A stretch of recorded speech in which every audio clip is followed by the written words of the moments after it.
Hello, and welcome to Separated by Water, the podcast for fans of English teams on this side of the REC. My name is Colin Campbell, and for my sins, I'm a Spurs season ticket holder. Paul is a Forest fan, but he'll say about that. Hi, Paul, how are you? I'm good, Colin. Starting to miss the football already. It's going to be a big, long summer for us. But anyway, we've loads to talk about during the break, suppose with transfers and new jerseys and one thing more. But we've plenty to talk about tonight, and we're doing a special tonight on Liverpool's victory, a landslide victory, joined by two very special guests. Paul Canning, who was with us before. Paul's up in Donegal. How are you, Paul? Not too bad. I'm, as the man says, contented with all of the results that came our way. And Timmy O'Sullivan from Shannonvale near Clonakilty in West Cork. Tim, how are you? Have you both sobered up? Yeah, well, I'm doing very well. Yeah, a bit like Paul. I'm very contented with the season because it was completely unexpected. Yeah, and a bit like yourself, Paul. I'm missing the football already. Yeah.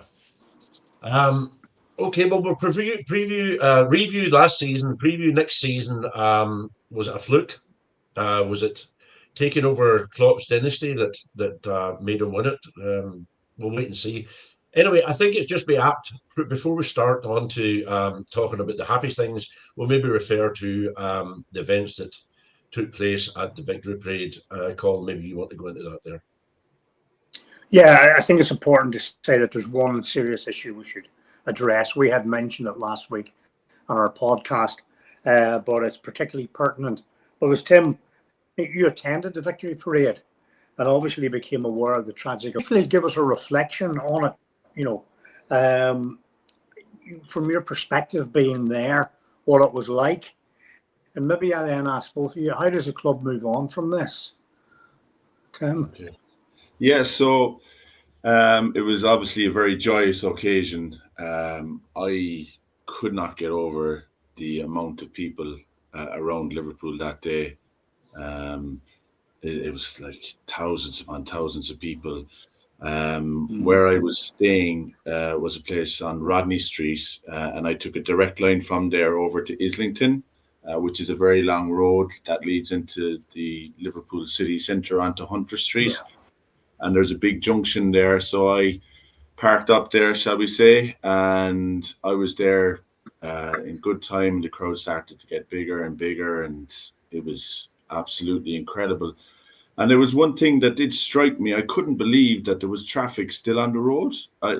Honestly, because there was thousands upon thousands of people. So at that point in time, and it was a joyous occasion, but it was something that did strike me. And not long before the bus came along, actually, there was a little accident. It was a minor accident now, but at the junction, there was a vehicle pulled across another vehicle, and it was, if you saw how busy it was inevitable that something like that would happen. So that was something that struck me. And then when the road eventually closed off, the masses of people on Islington Road just came out onto the road prior to the bus coming. And then there was just this massive wave of emotion, of joy coming over you as the two open top buses came down the road towards you. As they approached me, there was dozens upon dozens of flares went up, so it was actually really hard to see them. And it was raining really heavily at the time as well. So as they passed by me on Islington Junction, I actually sprinted down to Hunter Street, which is just down around the corner. And I actually got a much better view of them there, much better view of the team, because they were just coming down a hill towards me. Thousands upon thousands of people there again. Absolutely incredible. Like I never see that many people again for the rest of my lifetime. There was just everywhere you went, it's just thousands upon thousands. And as you can imagine, it was really, really, as they passed by us then on Hunter Street, everybody was soaked. Like I was soaked right through. I had a big coat on me, but my clothes were after getting wet. So I immediately, after they had passed me on Hunter Street, I headed back towards my accommodation. And I wasn't in my accommodation maybe 30 minutes when one of the people that runs that hotel said to me that her daughter's after telling her that there's been an accident on Water Street. And then Sky News started running with it because they obviously had a lot of cameras and coverage in the area. So we turned on Sky News. And then I went to Twitter, or X as it's called now, and I started seeing some of the videos that were doing the rounds on Twitter. And immediately there was complete and utter shock, because we'd gone from such a high, incredible joy, seeing. I remember back in 2020 when we won it, and I swore to myself then, if we ever win the league again, the Premier League that is, I'm going over for the parade. And and being there then for the parade, and it being the biggest in the history of English football as well. It was just an incredibly joyous occasion. And then for this incident to happen, it just really was, it deflated the whole thing.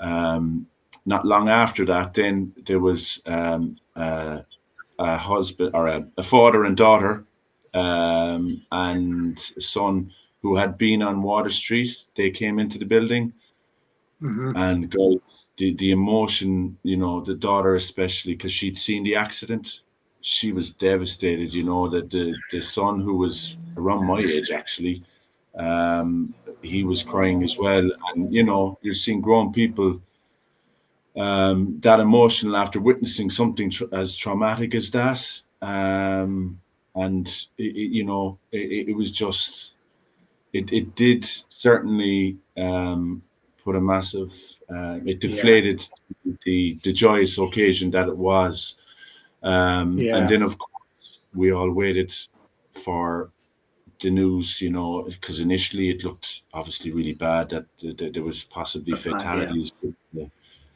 The extent of it, and when the news broke the next day that there was no fatalities, and it was people that were injured, and obviously the trauma of those injuries and the trauma of the people that were on that street, on Water Street, that witnessed it, that will never go away. But it's something that did strike me. I understood traffic management, that they had a plan in place. They were going to leave the vehicles into the city preceding the actual buses, the parade, and they weren't leaving any vehicles out of the city. And then as the parade approached, they would close off those roads. But guys, I can tell you, for about 2.5 hours there was thousands of vehicles coming along Islington Road into the city centre.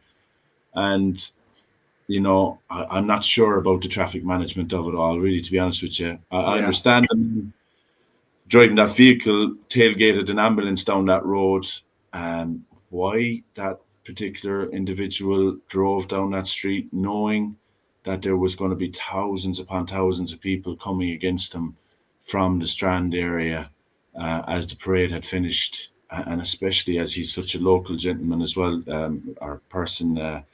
He lives on West Derby Road, which is like 2.5 miles, 3 miles at most from where the incident took place. God knows why he was there. God knows why he was there. The only thing I can say is, thankfully, there's no fatalities. I think the charge has been brought to him. It indicates that there's something a lot more going on. There were no attempted murders, as they were talking about. So, thanks for that, Timmy, and thanks for you brought across the mood of it, and I can understand how you could go from that elation to so low. Paul, did you anything want to say about it, or anything? Yeah, well, one thing that it does strike, you gotta appreciate when you're on the high. You gotta appreciate the high, because it can become low very, very, very quick, and that's something that we take for granted at times. So I think as much as Tim, you've seen the sad side of it, I think you need to make note of the good side that you've seen, and all of the good, and sort of have that as your memory as to the other memory, because it's always going to be brought up. and we'll always, Yeah. whenever you have the Hazel disaster and all that, that's all you don't hear about Yeah. anything else. So it's good that you have a Yeah. good memory from it, as much as the bad memory that's Yeah. always going to be I highlighted. know from my own perspective, obviously, we had a parade, which was only 2 days after the event itself, which was very tight to come home from London and couldn't obviously go back out again, nor could I have stayed there. But two things about it. One, I think that is the terrible thing for a lot of people. The high very quickly going through a low is an awful pity for people who had invested time and money to get there to enjoy it. It should have been a joyous occasion. The other one is that in the Tottenham High Road, it may be a different approach, and albeit it's to the ground rather than the city centre. But they do have, the concrete, the side roads onto that main road, and the police close that, so there's absolutely no traffic on that, around the perimeter area. And as these things happen more and more regularly, we see it as a good thing rather than a bad thing. And it's almost as if these things are inevitable now. Hopefully, we can all work together, to end this. This was not as far as we know, we're pretty sure it wasn't a terrorist or a predetermined. And as far as we know, we can't speculate. It's just from hopefully speaking for Paul and myself, and for all fans of other clubs. I mean, we wish everyone a speedy recovery, physically and emotionally, and that the whole matter is resolved quickly and it never happens again. Football is too good, too precious to us to be ruined in this way.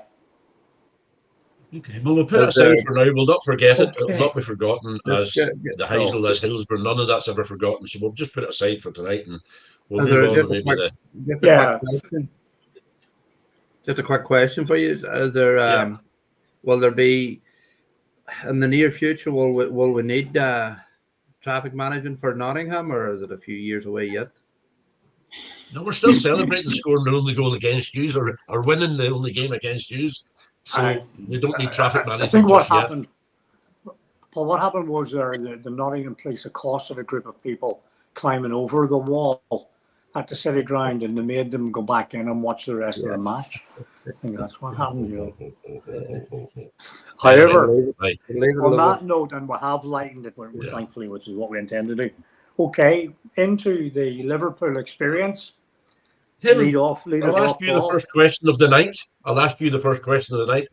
I remember talking to you one night just after Klopp had announced he was going to stop, he was going to resign. It was before the end of the season, and I said, "Who's coming in?" You said Xabi Alonso.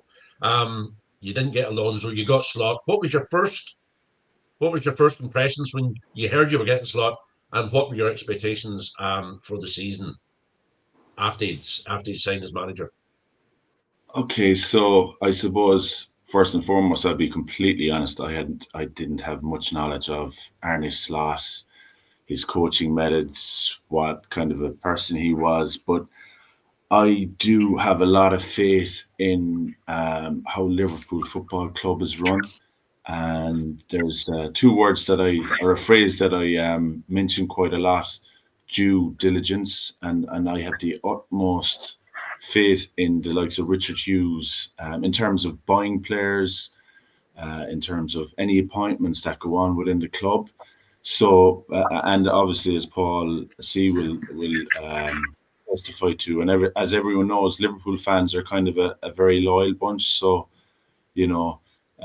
once he was appointed, and as Jurgen said on the last day of the season when he on his going away day in Anfield, it's all in behind Arne Slot. So, we all were. And then I started watching his press conferences, and immediately I was really happy. The way he spoke about players, the way he spoke about, even at an early stage, the contracts were being mentioned with regards Van Dijk, Salah and Trent, and the way he was handling all that. And I was like, I really like this guy. I think this guy could be a really good appointment. And not long after that, then as the season progressed in the early stages, players after matches were being asked the inevitable question, how did or how is Slot? What changes has he made? And the likes of Salah were speaking so highly of him. They were effusive in their praise towards him. Or the likes of Andy Robertson, in how tactically that there's a plan for each and every game and it changes, and we could see a lot more control as well as Liverpool were playing their matches, and the likes of Gravenberch being given the number 6 role. And it's funny that Paul should have mentioned the Nottingham Forest game. Actually, around that time, I'd seen us play Brentford, and then the next game I went to see was the Forest game. But the player that really, really stood out for me in those games, even in the loss against Nottingham Forest that day, was Ryan Gravenberch. He was just, I couldn't speak highly enough about him. Watching him play and in the role, he was just an absolute revelation. So and then our response to that Forest loss, I think that spoke volumes, because I was really, really worried. There was I remember rival fans on podcasts, actually, they were talking about this run of games that we had soon after that Forest defeat, and they're going to be 6th or 7th, they're going to lose this game. We didn't. We actually went on a run, a massive run, and won so many games. And, the more I heard Arne speaking and talking, and the players speaking about him, I was like, this guy's good. He's guy's a keeper. really, really good. He's a keeper. Yeah. Paul, are you happy enough? Yeah. You done before? No, I didn't know Arne either. Hadn't a clue who he was. But like Tim, the backroom staff and the way that the club left the club, he announced early, and he sort of said his goodbyes in time, and he all the backroom staff, he had their respect, and he brought them gently, massaged them into place for the new person coming in. And I think that speaks volume whenever you see an old Manchester United is our biggest rival. Now, some of the way they do business, they just drop a man and they don't know who even is coming in. In relation to Arne, since taking over, he has no problem if he is 1-0 up or 2-0 up. He has no problem defending that lead. He'll take off his strikers, and he'll bring on and he'll solidify the back line that Klopp didn't do. Klopp would have went on for the 3, the 4, and the 5-0 and played the attractive football. But we have seen times where good players playing well in the forward line would have been brought off and a defender put on, and he knew what he was at. You know what I mean? Like at times you're wondering, what's going to happen here, what's not going to happen. So that from that perspective, I think he has earned his stripes, and in relation to actually the way he went about his business. Paul, tapping into that, Paul, I'll go to you. Okay, it was last that he were probably writing their winners' acceptance speeches, or Arsenal was going to be their season, and so on. Talked about the run Tim had mentioned, and so on. Bear in mind all of that. When did you when in the season did you think we seriously could win this league? Whenever, and now I have a jersey of it, and I mightn't get the chance to wear it next season. But when Nunes scored the 2 late goals against Brentford, and that was like I said, we played. The result against Man City, the result against Brentford, I think we had, at that stage, I think we were very, very quietly confident that was the turning corner. The same thing happened to us when we won it previous, where we were 3 that we come back with Aston Villa or West Ham, where we came back with a late goal.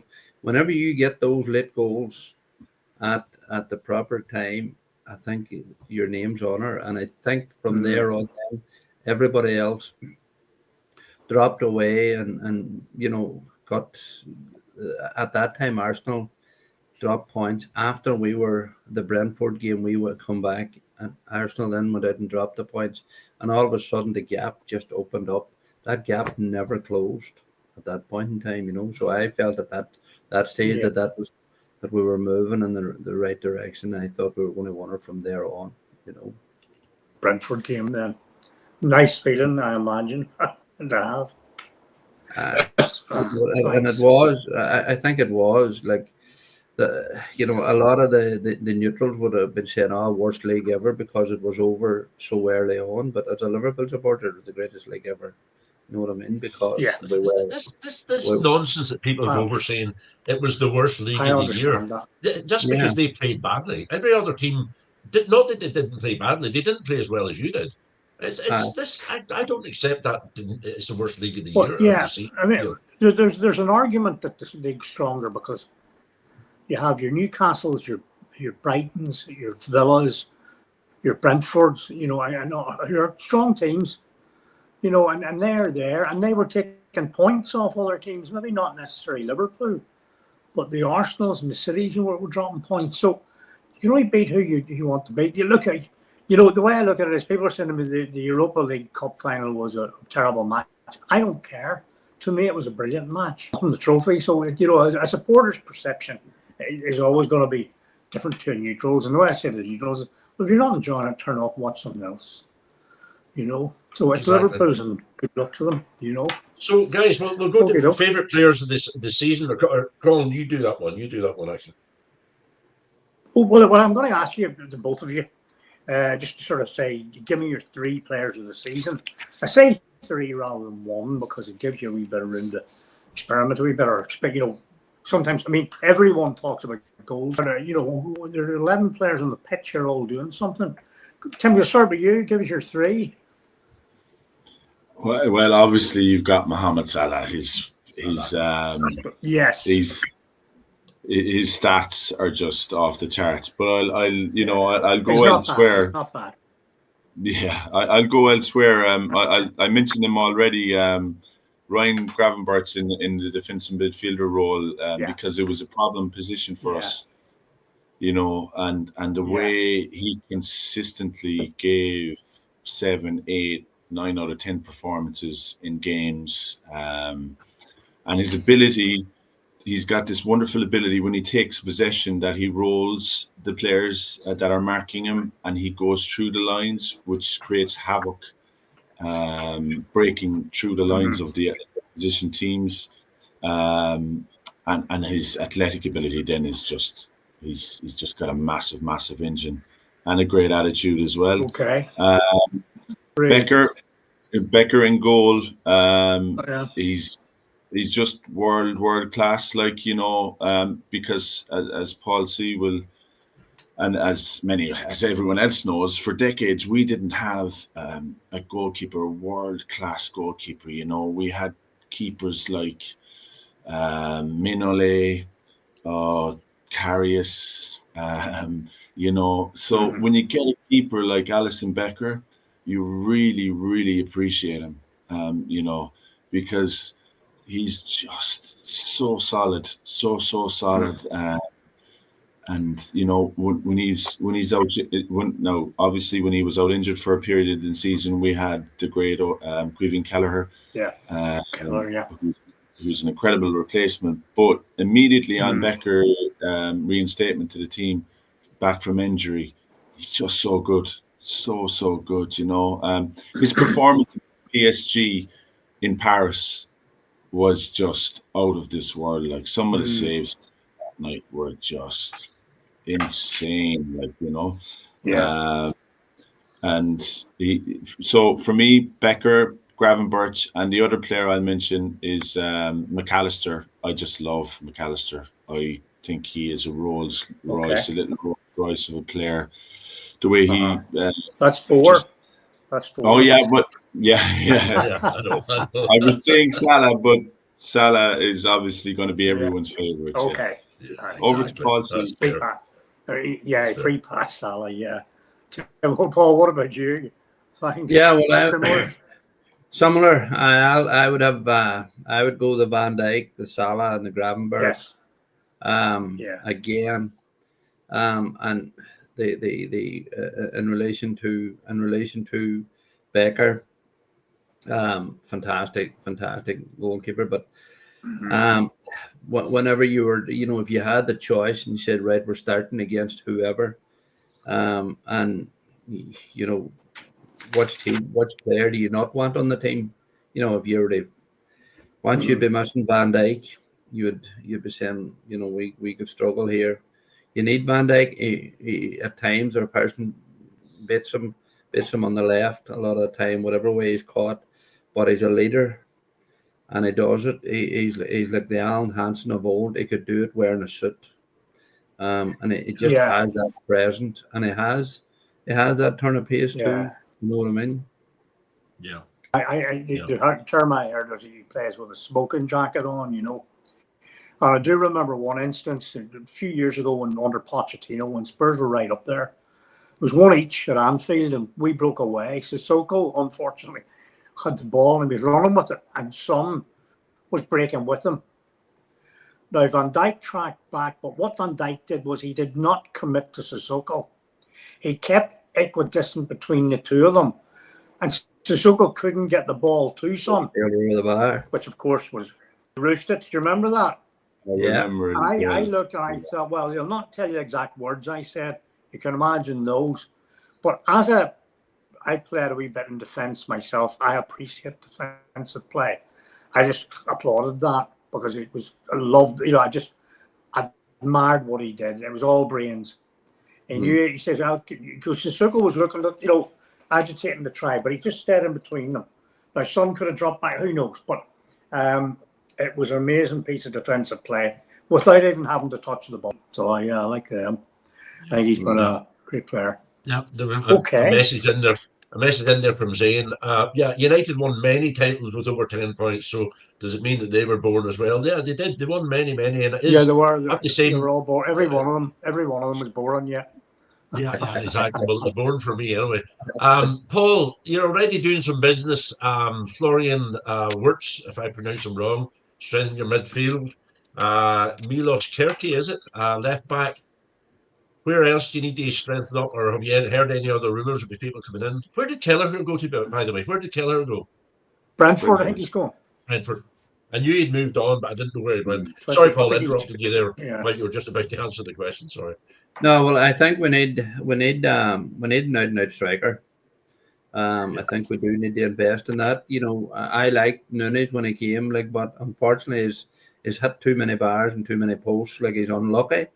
But a lot of times he would have put a game way beyond the reach. And I think if we'd have had the Newcastle man, for instance, in there, I think this it would have been a different.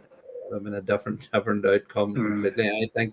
I think if we invest there, and everybody always wants to invest in midfield players, but I do think, I've had one player they pick out to put on get a centre forward, just to give us options, Is there any rumours in the various newspapers or podcasts is there any rumours of any striker coming in?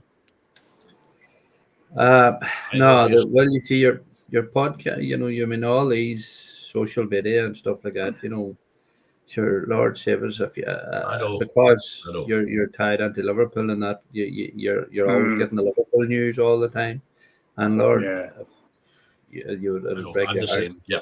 If you believed everything you read, you'd be tired, Definitely. It's fair to say Nunez probably hit the bar more often than Paul and I on our golf trips, No, well, I just wouldn't go that far. I just wouldn't go that far. We don't talk about that. We don't talk about that. Fair enough. There's a lot of business to be done, and I think Liverpool have. Well, I suppose on the other hand, Trent is away. Kelleher was away. Maybe one or two others. I think Slot's astute enough to make sure that collectively they're stronger next season than currently this season. I think he will do that. We'll set it up nicely in terms of we've looked at the season just past, picked their players of the year, reflected on when it looked like it was going to be good and the positive vibes about Slot from the start. So you're there to be knocked off your perch. Who would be your 2 or 3 main challengers next year? It's going to be the same. Right. You know, you're like, I know Chelsea have come strong there at the tail end, but you're always going to have the Arsenal. You're always going to have the Chelsea, and around, like, and don't write off the Manchester clubs either. You know, they're going to be thereabouts too. Like, I know one of them we were thinking that they were going to go into the first division, but unfortunately that didn't happen. But you know, you have this, you have the same curtail of teams up there. You know. Yeah, fair enough. You don't see a massive Tottenham revival or anything, no. Well, they're not, unless they're doing business very quietly. Yeah.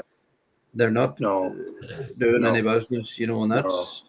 I understand. I don't know what happened there, but that's not why we're here. Tim, what do you think? Who do you see the same runners and riders again? Yeah, certainly. I would see Arsenal if they go in the market and buy a striker. I was absolutely delighted in January when they didn't end up getting one, because we could all see that was, you know, I was actually gobsmacked that they didn't buy a striker in January, because you know, their inability in front of goal to score was glaringly obvious. I think going back to Paul said there, Paul G, in relation to us buying players, the wonderful thing again about, and it's coming back to what I said earlier on, the way Liverpool do business, until the deal is almost signed and sealed, it becomes public. So, like, for example, Florian Wirtz, they were negotiating with him back in January. You know, no, and a point on that, it's not signed and sealed yet. And for many years, we were linked to so many players, and then they'd go off to City or Arsenal or Man United, or other European teams. So I'm just looking forward to seeing Wirtz in a Liverpool jersey, because that player, he's world class. He's that good. In terms of what we need, I agree wholeheartedly with Paul. See, striker. We need an out. You know, even Jota, when he came back from injury, and another thing is he's injury prone as well. And I really liked him, but his form after that injury that he got in the Chelsea game back in October, you know, he was hit and miss, and he just wasn't performing. And of course, Núñez is ridiculed by all our rival fans. You know, his effort is second to none, but his ability in front of the goal to score, like such greats in the past that wore the Liverpool jersey as Dalglish, Suarez, Torres, Fowler, Michael Owen, you know, he doesn't have that ability to that finishing ability that all those great players did. So certainly if we could, you know, bring in a striker. I'm not sure though that we're in the market for one, because that's kind of vision and game plan. You know, it's almost similar in some respects in terms of a false nine. So it'll be interesting if we do get Wirtz from Leverkusen, where he's going to deploy him probably as a false nine, a bit like maybe in the Bobby Firmino role they're talking. You know, I think we're going to do a lot of business, and I think our net spend is going to be very small because we sell to buy. So we're going to do, you know, the likes of Harvey Elliott probably will on, and a few more players. We already know about Kelleher. We've got 10 million for Trent, which I'm absolutely delighted with. Some fans were ridiculing the 10 million, but it's 10 million we didn't have. You know. Yeah, it's a fair point. So yeah, do you I see think Bradley, Conor Bradley? Do you, sorry. No, go ahead. No, Do go you ahead. see Paul. him? do you see Conor Bradley making I think it was a bit of surprise, was it, that they thought he was going to be the player for next season, yet they bought a replacement, really, haven't they, that will jump ahead of him? Yeah, well, Frimpong can play in that role, or he can play Yeah. just ahead of him in on the right wing. I think there is the love for Conor Bradley amongst the fans and amongst the Liverpool hierarchy is second to none. I mean, you can hear it in the stadium every time Conor gets the ball or comes on the pitch. Yeah. There's a great excitement, and you know, he's obviously the Irish connection too. We always keep an eye out for, you know, players from absolutely. here. You know, yeah. Oh, who knows? Here you come through. Paul, So there's a lot of business still to be done, and a lot of business could well be done. I think really we'll come down here. Maybe two questions we'll roll into one. To what extent? Well, I'll ask both of you perhaps, but you know, let me start with your good self, Paul. It's a two-part question. To what extent was going out to PSG in the Champions League this season? To what extent did that take the gloss off it? And does next season require the Champions League to be a success? The very fact that PSG won the final so convincingly put a wee bit of gloss back on it, for a better word. I agree. The performance, we should have been had 3 or 4 out there, only for Alisson. When we played them at home, we messed up for the goal, so we did. And that week of that, if you remember, was a bad week for us because we were out of the cup as well. We had the champion, and we dropped points to Everton. You know, and we also dropped points to Everton. And it might have wakened us up a wee bit to go on then and be a wee bit more sterner and to be a stronger team for it. And now, as much as you hate going out in penalties, the Inter Milan would have preferred to get beaten penalties than the manner that they got beaten at the final. You know what I mean? So it has its but moving on, the fact and maybe they'll change it. I felt before that game we were badly punished insofar as we were the shining light in the league basis. We were the top of the European Champions League, and then to get the tightest draw that could possibly get, I think was wrong. And I think the people that run in the Champions League will see it next time out because they know that Liverpool and Arsenal and PSG and that they met each other too early in places, and I think they're not going to let that happen again. You know, because Liverpool PSG would have been a far better final for competition. Although, don't get me wrong, PSG were a different class on the night. They were a class outfit in that final. But they were able to express themselves because they got the space to do it. So I think it took a wee bit of gloss on, but a wee bit. Maybe that's what happened to Arsenal this year. The Champions League took it out of them, and they didn't concentrate enough on the league. Maybe if they had been knocked out before us, it might have been a different game. It's hard to get it all right. Yeah, I know it is, isn't it? Okay, Tim, is it Champions League or bust next season? No, I wouldn't say so, and I agree with nearly everything that Paul C said there around PSG. So for many seasons when we were watching PSG play, they had these Galacticos, Mbappe, Neymar, and all these incredible players, but we all could see that they weren't playing as a team. And what we all witnessed that night in Paris was a team absolutely running us around silly. Like, they absolutely battered us in terms of their performance on the night. And after that game, I know we came away with a 1-0 victory, but I was pretty sure I was after seeing the winners of the Champions League, and it wasn't Liverpool. And then they've come to Anfield and done what many teams don't do. You know, they've performed, they've put us on the back foot for long stages of that game, and agree with Paul C. That goal that we gave away was a mix-up in defence, which gave them even more impetus in the game. But I actually wasn't disappointed, because I just felt that PSG were such a good team, with such a good manager. Yeah. But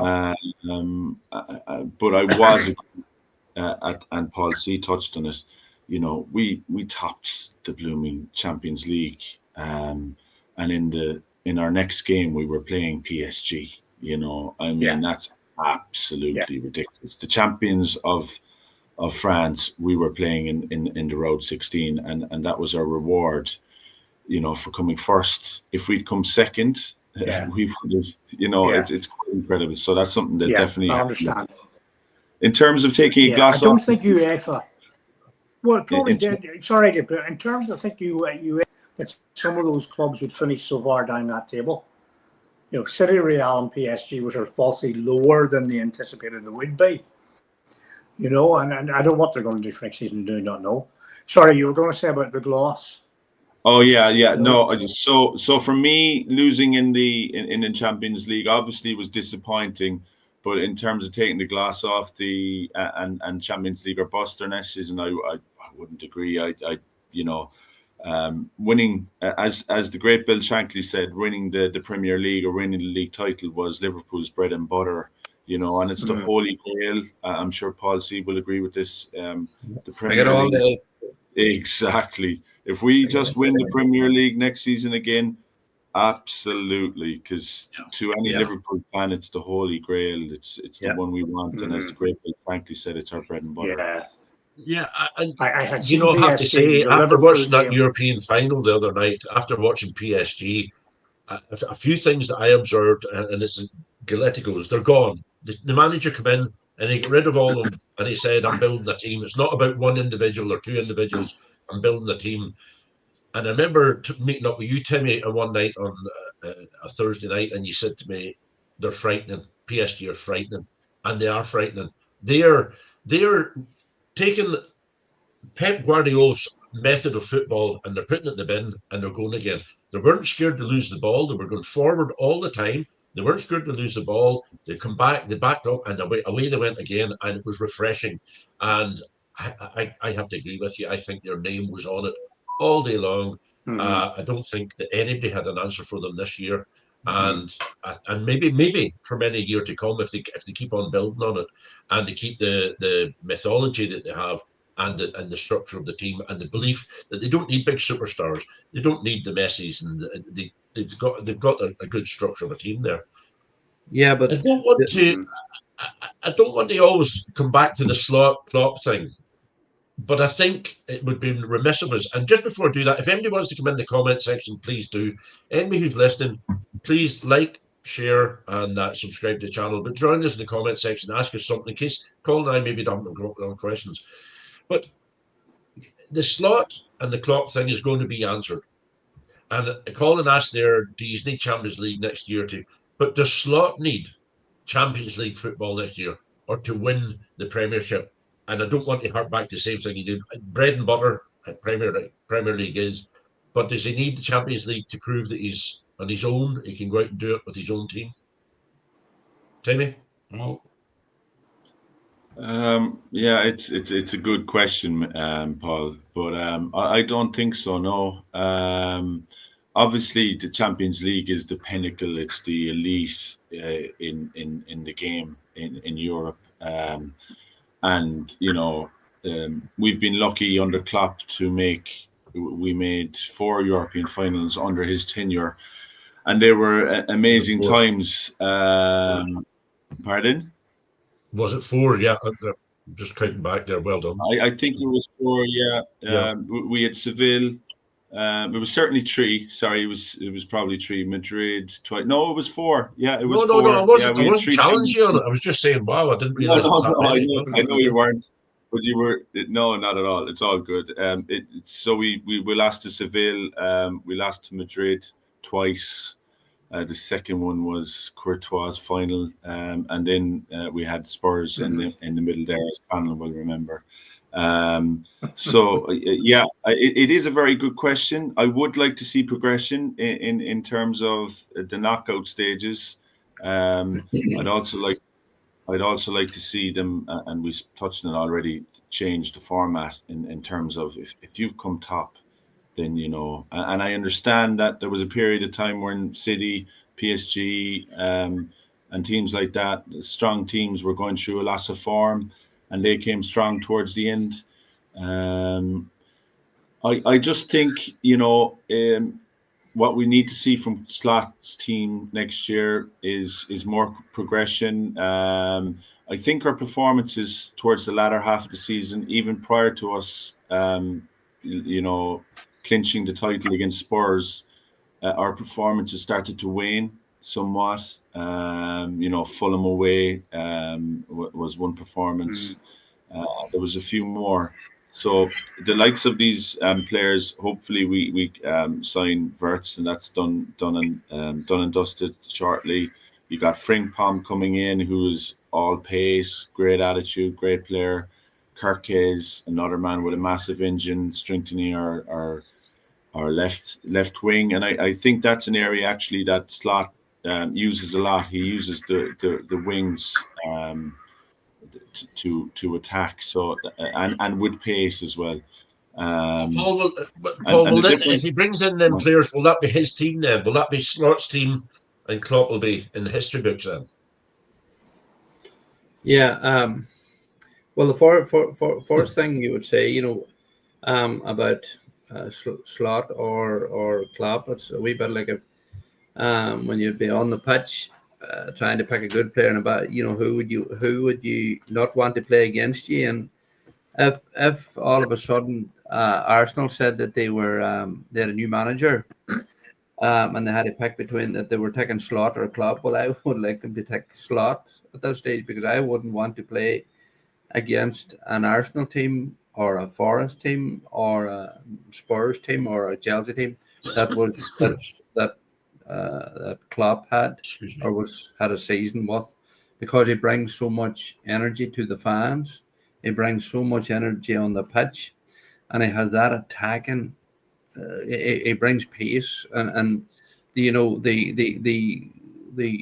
Liverpool, the early days of Liverpool, not unlike the PSG, where you were like you see the PSG game where it was at the second goal where a man should have went on himself and he squared it and the boy put it in the back of net. Back in the when the three boys were playing, when Salah and Firmino, when they were playing, they were squaring balls for fun and putting it in the back of the net. PSG's doing the same. The other thing that was happening with the manager done PSG, a young fella on a hat trick, he took him off. That defines managers. So as Thomas says, Arnie has to take it to the next level with this team, and show that he knows what's happening and what is happening. We see it that it's a change from Klopp, but the Forest of today and the Spurs of today will say, well, this is the way Slot plays the game now, and we set up. It happened to us at the latter of the stages. Forest teams discovered how to play against, and your man didn't change. Yeah. Klopp changed at times, and that's where Slot's going to come on his own. Has he the ability to change? And maybe these players that is coming in will be able to do that. That's where it's going to be interesting. It's going to be a tighter year, I think. It's going to be a tight season this year, and because a lot of teams are at a level. There's no difference from no difference from as the man says, from 4th to 16 at the minute. Very little difference. Very tight. But very tight. Yeah. You know what I mean? It will be. We flogged the Slot Klopp thing to death. Sorry, Timmy, go ahead. It'll also be interesting what comes about out of the Man City charges. I'm aware we're all aware there's a media ban on it, but it's going to be very interesting. What is the outcome of that case? Because if they do get away with it, then I would see them, because I see they're after buying an AC Milan player, a defender there, Reinerds, or I think he's a Dutch boy. He's very good. Yeah, The outcome of that case is it's going to be critical, really, in terms of look. If they get away with it, then City are going to be very, very dangerous again next season. In the Premier League. And if they don't get away with it, there could be players for sale. Yeah, exactly, absolutely. That's a very good point. And I'd agree with what Paul C said with regards to Klopp. Without the foundations that Klopp built in terms, because when he took over our club, we were inconsistent. We were, we were very, very low. We were at a low ebb, a very low ebb, and that famous saying that he had in his first press conference when he said, from doubters to believers, and over 7 years that he was there, he just transformed the club. Mm-hmm. He set very, in terms of our academy, the principles that the academy have to this day were some that were pretty much all that he instilled, such as the academy players not having expensive items, leaving their phones at the reception desk, everybody sitting together at mealtime, all these things that fostered a great ethos within the club, which Arnie has touched upon. When he came in, that was all there, so he was just building on that as well. Do you remember his first match he played? Ooh. There's a clue. Spurs, was it Spurs? Spurs at White Hart Lane. A 0-0 draw, I think it was. And then we had a period of beating Liverpool, and then obviously it came to 2019 and one team went one way and the other team went the other. But that's it for another day. Okay, guys, that's been, I've got a question for the three of you. Manager of the season. And I want you to be objective. I want you to take your Liverpool hats off, set them aside, and I want you to be objective. All right? Try and be objective. Did Slot deserve manager of the season with the Klopp thing coming behind? Should Eddie Howe not have got it? Or should Nuno not have got it? I know Nuno fell away at the end, so there's justification for not giving it to him. Paul Canning first. Without a doubt,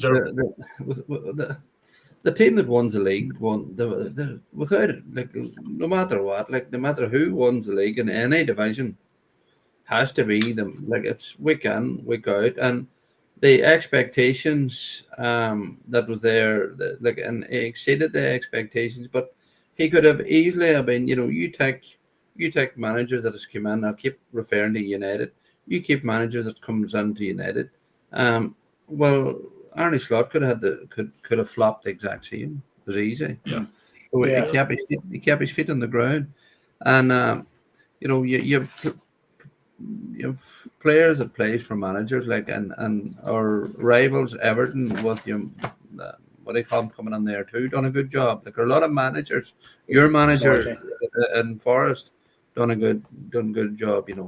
The sport there are a lot of managers done good jobs there, and that's why a lot of teams took points of a lot of teams, because they're at a level, and it's just you get the rub of the green. And that's who would you give it to? Me. I'm sorry. Yeah. Did you call me? I take Paul C's point very about you win the league's a hell of an achievement. Is there any bigger achievement? I'm just going to say probably a bit. Alice had done that before. I think his was a hell of an achievement. Winning the FA Cup, they were 3 points after 8 games. I think we had done a feature in the podcast about. I said stick with them. He said it's time for hugs and nothing else. The Palace have played some really good football. you'll know at Anfield. And they've done very, very well. They come back from the brink and to win the FA Cup and to beat City. And that I'm just going to plump for Glasner. There you go. Tim, would you have given it to your man? I suppose at the end of the day, I probably would have, but it comes back to a point that one of you guys made earlier on. I think, and I'm a football fan, you've got Nuno, you've got Glasner at Palace, you've got Areola at Bournemouth, you've got Thomas Franks at Brentford, you've got Pep Guardiola at City. Arteta, I'll be honest with you, I'm still out on a jury there with Arteta because I think he's absolutely some of the statements that he comes out, saying they were the best team in Europe and whatnot. But at the end of the day, I suppose on the short list, I would certainly have had Nuno for what he did with Forest. Bringing them from 17th to 7th is a phenomenal achievement. The Areola for Bournemouth, I think he's exceptional. I don't think he'll be long more at that club. I think there'll be a much bigger club come in and swoop for him. Thomas Glasner. The wonderful thing about the modern day football, we get so much access to behind the scenes and listening to him speak in the dressing room and speak and post, pre and post match. He's an exceptional manager as well. As Paul C said, coming in after such a big name as Jurgen Klopp, who had incredibly successful, and to win the Premier League in your first season and to get the buy-in of your Salahs, your Robertsons, your Van Dijks, your Beckers, they really bought into Slot. So that tells me strongly that he's a very, very good manager, So he would just shade it in terms of the fact that, he's come in after Klopp and achieved what he has. And as we said earlier on, the Premier League is the holy grail for all Liverpool fans. So delivering that in your first season, and he made the gutsy statement early on in his season when he was asked about that he's not as enthusiastic with the fans. He says, "I'm not here for the fans." He says, "I'm here for the team."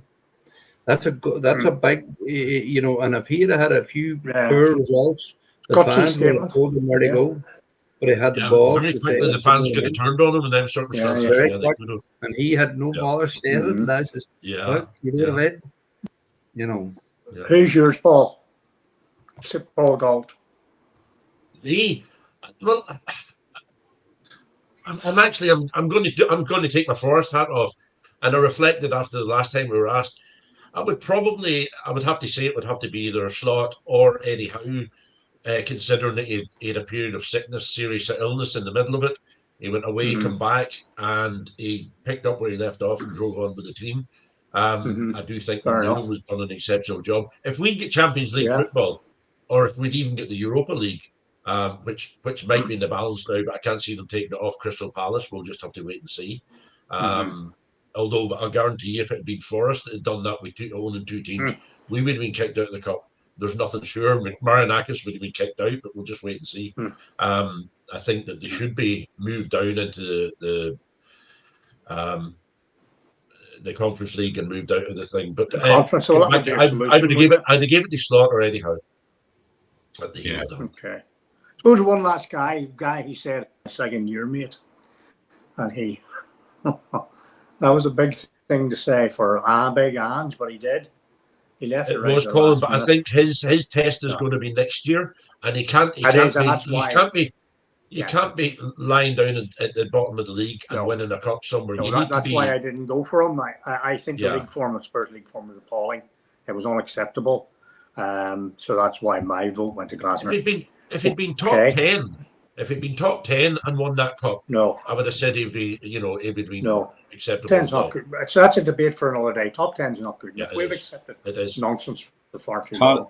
Colin, I have one quick question for you, Colin. Do you think Ange is going to be left in his position? Because I actually really like him. That's so difficult to call. I follow a lot of the fan sites, and I can't even make up my own mind, to tell you the truth. I would have been Ange out on balance until very recently, and actually saw that he started to change tactics. That's one thing. He did deliver, as another, and the support of the players appeals to me. So that's made me feel if he were to stay, I'd be happy. You know, and in fact, as time passes, I think we should stay. Let's just see what happens next year.